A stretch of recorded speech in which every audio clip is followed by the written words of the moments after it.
Residence degli Ulivi, l'incanto della natura per chi vive in città. Telefono 0962 96 4192 348 01 17 609.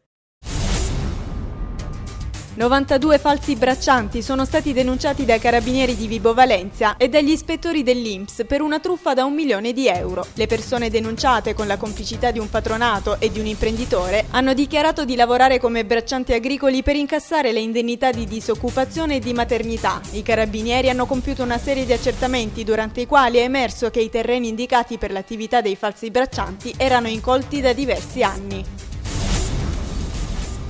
Dai prossimi giorni i cittadini di Cavallerizzo devono incominciare ad arredare la propria casa, poi prima di Natale entreranno tutti dentro ed avranno la casa pronta. È quanto ha detto il capo della Protezione Civile Guido Bertolaso a margine della visita alla frazione Cavallerizzo di Cerzeto, dove è stata realizzata una new town. La frazione di Cavallerizzo fu danneggiata il 7 marzo del 2005 da una frana che rese necessaria l'evacuazione dell'abitato.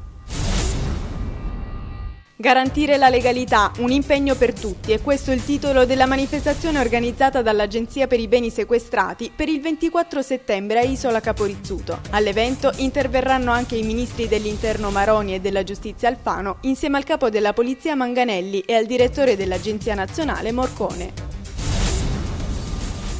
Si è sfiorata la rissa a Palazzo Alemanni, sede della giunta regionale. Lo scontro fisico sarebbe avvenuto dopo che il governatore Scopelliti aveva incontrato un gruppo di sindaci della zona della Sibaritide, ribadendo la linea dell'esecutivo della ristrutturazione di alcuni ospedali. Tra i sindaci e un addetto stampa della giunta sarebbe volata anche una sedia. Le versioni delle parti sono contrastanti e sono state annunciate denunce. L'amore ai tempi di Facebook, è questo il titolo che si potrebbe dare alla storia di una dodicenne crotonese scappata di casa dopo aver conosciuto una settimana prima un ragazzo sul noto social network. I genitori della ragazza si erano presentati all'ufficio minori della questura per denunciarne la scomparsa, visto che non aveva fatto ritorno da scuola. I poliziotti, dopo aver avviato le ricerche, fortunatamente hanno rintracciato la dodicenne in serata in compagnia del ragazzo e l'hanno riaccompagnata a casa.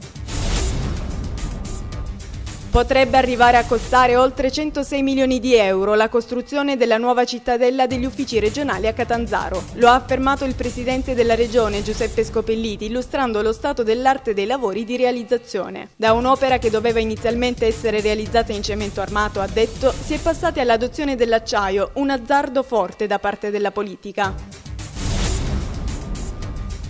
Si è svolto ieri presso la provincia di Catanzaro un incontro tecnico in occasione della presentazione del progetto per la sistemazione del ponte sul fiume Corace a Gimigliano, dissestato e reso inagibile da un'alluvione. Nell'incontro, a cui hanno preso parte tra gli altri il presidente della provincia Vandaferro e il presidente della regione Giuseppe Scopelliti, si è messo in evidenza la necessità di un adeguamento sismico per garantire la sicurezza non solo del ponte ma di tutte le altre emergenze territoriali.